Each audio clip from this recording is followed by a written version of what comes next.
Hello and welcome to a new video. In this video I'm going to talk about the real story behind the Reins of Castamere, and it will be also useful to know a bit more about this amazing character that is Tywin Lannister. So first of all, when we talk about the Reins of Castamere, we have to think as the Starks of Winterfell or the Lannisters of Casterly Rock. That's to say, the Reins were a noble house from the westerlands, and Castamere was the name of their fortress. Now that that's clear, we can begin with the story. We have to go back 50 years ago, where we have a young Tywin Lannister of 19 years old approximately, and his father Tytos Lannister. Tytos Lannister was known for being naive, kind, peaceful, and weak. Even though in those years House Lannister was the strongest and richest house of all the West noble houses due to their mines of gold and silver, Tytos almost led his house to bankrupting and to its downfall.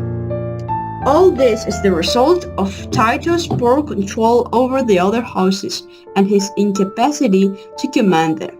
The lords of other noble houses such as the Reins and the Tarbecks would ask Lord Tytos for money, food, lands, or troops, and Tytos would give it all right away.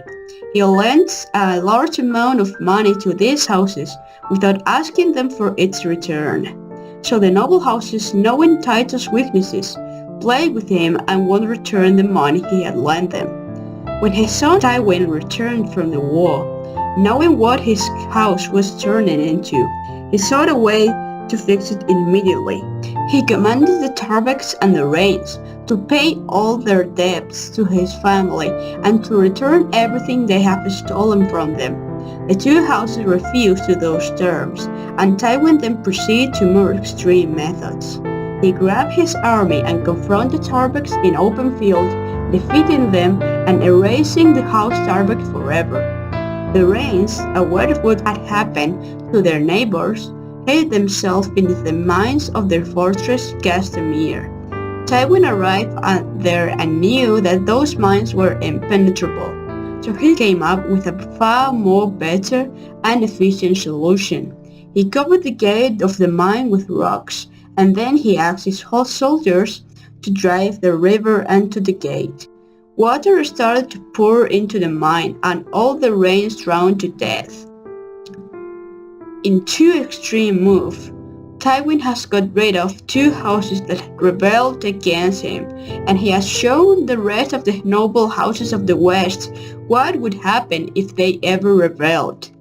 From this sad and bloody event, a song was written to never be forgotten, The Reins of Castamere.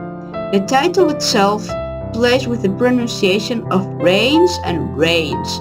Reins because of the water that flooded Castamere, and Reins because of the family that used to live there. The letter is like this.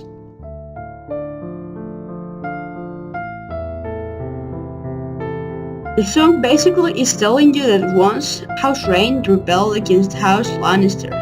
That can be seen in the part of the song that says, in a coat of gold or a coat of red, a lion still has claws. That is because the sigil of House Rein was a red lion and the sigil of House Lannister was a golden lion. He wanted to say that basically the Lannisters are no better than the Reins. Then we have the part that says, but now the Reins weep over his hall with no one there to hear. Now it's telling you that due to that behavior, Tywin destroyed the Reins for good, and now the Reins, the water that Tywin led into the mine, it's all over the hall, but it's also telling you that the Reins wept in his hall while they were drowning. And that's how Tywin became one of the most feared men in the Seven Kingdoms, and no one ever underestimated him again. If any other noble house was to rebel against him, he only had to send a musician and the rebellion will be over. I hope you have enjoyed this video.